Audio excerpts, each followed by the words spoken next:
वैदिक संस्कृति में तिथियों की श्रृंखला में आज जिस तिथि का वर्णन हम जानेंगे वो है त्रयोदशी तिथि। ये तिथि धर्म के उत्पत्ति की तिथि है। इस तिथि को धर्म भगवान के दक्षिण अंग से प्रकट हुए थे। धर्म के रूप का वर्णन करें तो उसके 4 पैर थे तथा उसकी आकृति बैल की थी, जिसे आज हम शिव भक्त नंदी से भी जानते हैं, जिनके सतयुग में सत्य, शौच, तप और दान ये 4 पैर थे और त्रेता युग में 3 तथा द्वापर युग में 2 और कलयुग में दान रूपी 1 पैर से ही प्रजा का पालन करने लगा और उन्हें त्रयोदशी तिथि प्रदान की गई। जो मनुष्य इस तिथि के दिन उपवास करके पूजा करता है वह पाप मुक्त हो जाता है। अब बात करते हैं 12 मास में आने वाली त्रयोदशी तिथियों संबंधी व्रतों की विधि और महिमा। चैत्र शुक्ल पक्ष की त्रयोदशी शनिवार से युक्त हो तो महावारुणी मानी गई है। यदि उसमें गंगा स्नान का अवसर मिले तो वो कोटि सूर्य ग्रहणों से अधिक फल देने वाली है। यदि इस दिन शतभिषा नक्षत्र और शनिवार का योग हो तो वह महावारुणी के नाम से विख्यात होती है।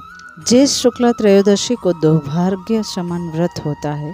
इस दिन पवित्र स्थान में उत्पन्न हुए सफ़ेद मदार आँख और लाल कनेर की पूजा करें। इस प्रकार 1 वर्ष तक इन 3 वृक्षों की पूजा करें। इस प्रकार जो 1 वर्ष तक इन तीनों वृक्षों की पूजा करता है उसका दुर्भाग्य नष्ट हो जाता है। आषाढ़ शुक्ला त्रयोदशी को शिव पार्वती लगातार 5 दिन तक नित्य पूजन तथा उपवास करें। अंतिम दिन शिव पार्वती की मूर्ति को ब्राह्मण या श्रद्धा भावी को समर्पित कर दें। 5 वर्ष प्रति वर्ष तक इसी प्रकार से करें। 5वें वर्ष में 2 गायों के साथ उन प्रतिमाओं को दान करें।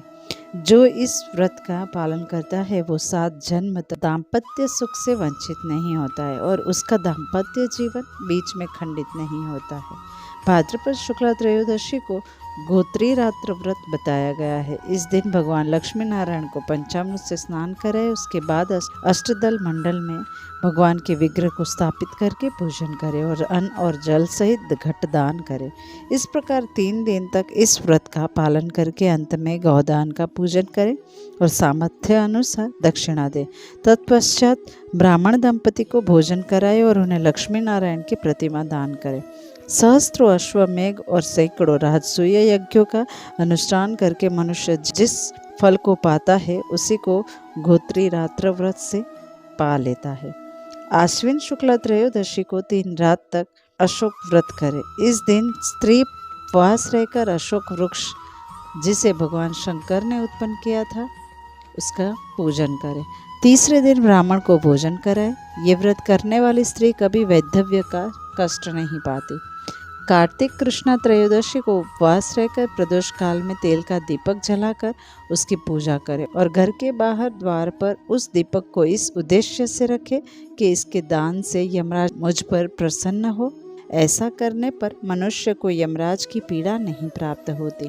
कार्तिक शुक्ला त्रयोदशी को मनुष्य उपवास रहकर व्रत रखे। प्रदोष काल में स्नान करके मौन होकर 32 दीपकों से भगवान शिव को आलोकित करें। घी से दीपक को जलाए और शिव की पूजा करें।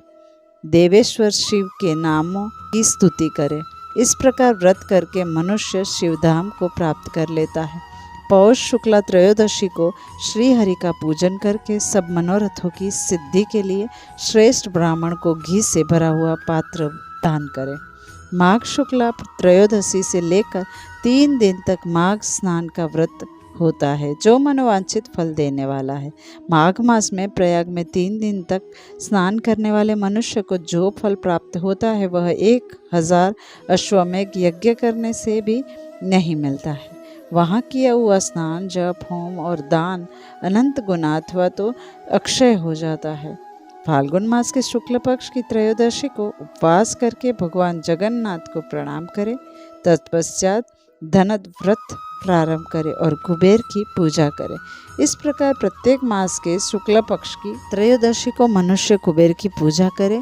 इस दिन उपवास करके रहे या एक समय भोजन करे।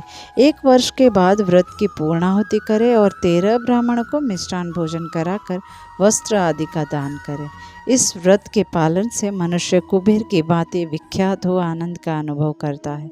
इस प्रकार से हमने वर्ष भर की सभी त्रयोदशी तिथियों के वर्णन को समझा। आगे जानेंगे चतुर्दशी तिथि के महत्व को। तब तक धन्यवाद। अस्तु।